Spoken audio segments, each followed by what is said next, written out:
رب اجعلني مقيم الصلاة ومن ذريتي ربنا وتقبل دعاء ربنا اغفر لي ولوالدي وللمؤمنين يوم يقوم الحساب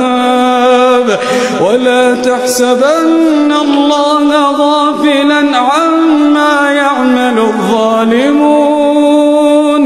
إنما يؤخرهم ليوم تشخص فيه الأبصار مهطعين مقنعي رؤوسهم لا يرتد إليهم طرفهم وأفئدتهم هواء وأنذر الناس يوم يأتيهم العذاب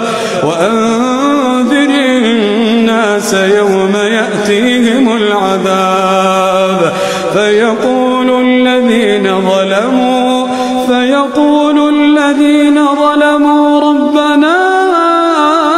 أخرنا إلى أجل قريب نجب دعوتك ونتبع الرسل أولم تكونوا أقسمتم من قبل ما لكم